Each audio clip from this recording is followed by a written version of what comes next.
तो सीबीडीटी यानी कि central board of direct tax, ये इनकम टैक्स को मैनेज करने वाली एजेंसी है, केंद्र सरकार की एजेंसी है ये। और जितना भी इनकम टैक्स कलेक्ट किया जाता है वो इसी एजेंसी के द्वारा कलेक्ट किया जाता है।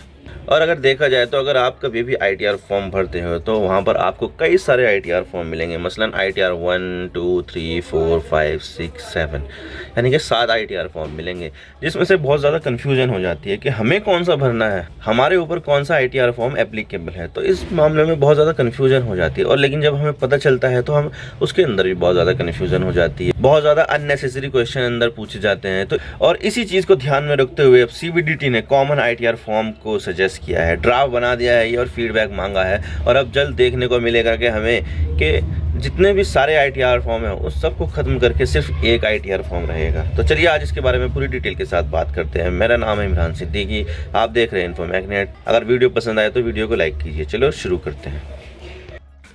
तो the Indian Express form reform CBDT यानी कि central board of direct taxes proposes 1 common IT return as against 7 यानी कि सीबीडीटी ने यहाँ पर सिर्फ एक कॉमन आईटीआर फॉर्म को प्रपोज किया है 7 के अगेंस्ट में, यानी कि 7 को छोड़कर सिर्फ एक भरो।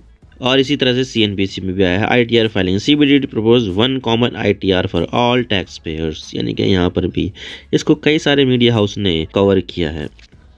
तो बात करते हैं कि मामला क्या है। तो देश में टैक्स 2 प्रकार के होते हैं, एक होता है डायरेक्ट टैक्स और दूसरा होता है इनडायरेक्ट टैक्स। जो डायरेक्ट टैक्स होता है वो किसी इंडिविजुअल पर उसकी पर्सनल वेल्थ पर लगता है, और जो इनडायरेक्ट टैक्स होता है वो मोस्टली बिजनेस पर लगता है। और इसके लिए आप सामने स्क्रीन पर देख सकते हैं कि ये दोनों टैक्स क्या होते हैं।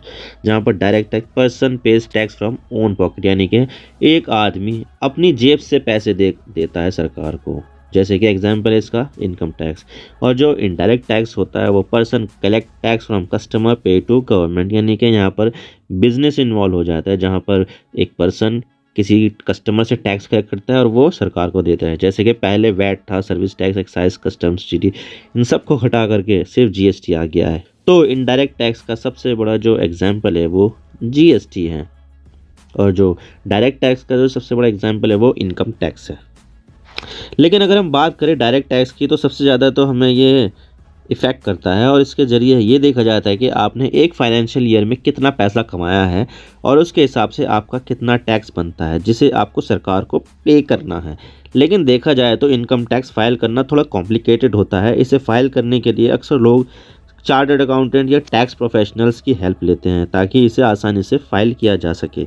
और आप इनकम टैक्स रिटर्न को मैनेज करने वाली agency central board of direct tax यानी कि सीबीडीटी ने यहाँ पर ये प्रपोज किया है कि जो इतने सारे आईटीआर फॉर्म्स हो रहे हैं अब उन सब के रिप्लेसमेंट में सिर्फ एक आईटीआर फॉर्म आ जाएगा।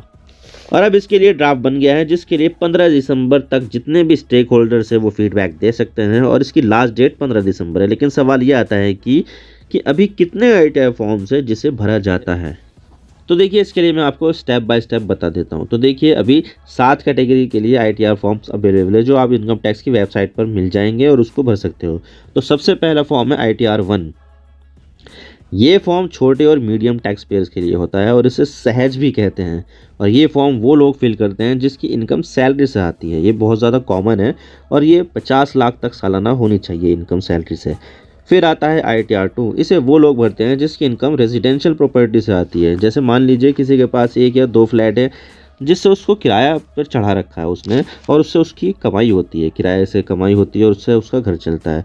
अब इन फ्लैट्स के किराए से आने वाली रकम से ही उसका घर चलता है। तो ऐसे में उन लोगों को ये फॉर्म भरना होता है जिसका जो इनकम है वो रेजिडेंशियल प्रॉपर्टी से आती है। फिर आता है आईटीआर 3 जो उन लोगों द्वारा भरा जाता है जिन्हें बिजनेस या प्रोफेशन में प्रॉफिट होता है। और फिर आता है आईटीआर 4 जो काफ़ी ज़्यादा कॉमन है और अक्सर लोग इसका इस्तेमाल करते हैं। वैसे तो 2 आईटीआर फॉर्म है जो अक्सर लोग इस्तेमाल करते हैं, आईटीआर 1 और आईटीआर 4। और ये जो आईटीआर 4 है ये उन लोगों के लिए है और एचयूएफ के लिए होता है जो व्यापार करते हैं और 50 लाख तक का अर्न करते हैं एक साल में, एक फाइनेंशियल ईयर में। इसके बाद आता है आईटीआर 5, ये एलएलपी के लिए होता है यानी कि लिमिटेड लाइबिलिटी पार्टनरशिप। और जो आईटीआर 6 होता है वो पार्टनरशिप के लिए होता है।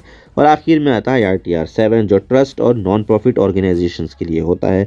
तो आपने ये जान लिया कि इनकम टैक्स में कौन कौन से फॉर्म होते हैं और कौन लोग इनका इस्तेमाल कर सकते हैं। लेकिन अब इन फॉर्म्स के साथ सीबीडीटी क्या बदलाव करने वाली है।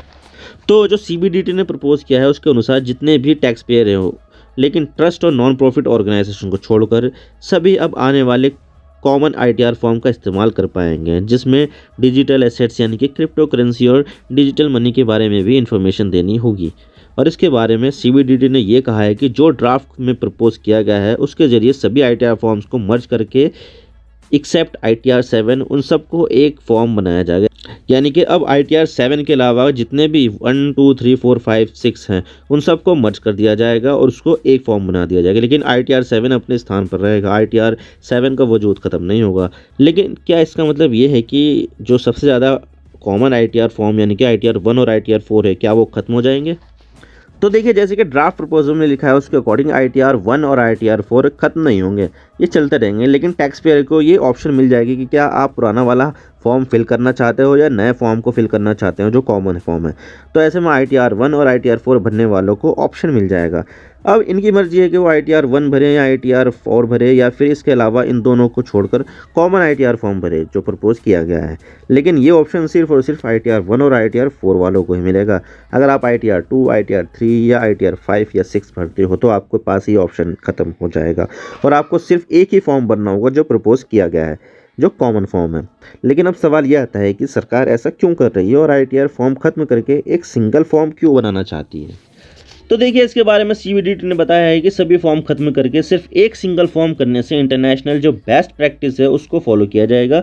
और ये भी कहा गया है कि अब ITR फाइल करना काफ़ी ज़्यादा आसान हो जाएगा और टाइम जो इतना सारा कंज्यूम होता है ITR फॉर्म भरने में, फिल करने में, वो भी कम हो जाएगा। जो झंझट होती है ITR फॉर्म्स की वो भी कम हो जाएगी।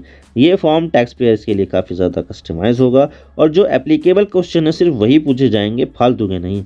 वैसे ये तो सिंगल ITR फॉर्म आने के बाद ही पता चलेगा कि यूज़र फ्रेंडली होता है या नहीं, क्योंकि देखा जाए तो सीबीडीटी ने अभी इसके लिए सिर्फ प्रपोज किया है। इसके बारे में तो अभी तब पता चल जाएगा जब एक्चुअली में ये इंट्रोड्यूस किया जाएगा, और ये तो आने वाला वक्त ही बताएगा कि आगे क्या होता है।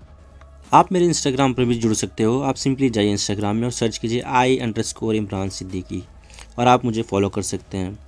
इसके अलावा आप मुझे ट्विटर पर भी फॉलो कर सकते हैं, यहाँ पर भी सेम ही यूज़र नेम है I_इमरान सिद्दीकी। तो दीजिए मुझे इजाज़त, मैं मिलता हूँ आपसे नेक्स्ट वीडियो में। अगर आपको वीडियो थोड़ी सी भी पसंद आए तो चैनल को ज़रूर सब्सक्राइब कीजिए। Thank you for watching. I really appreciate your precious time. God bless you all. Now signing off.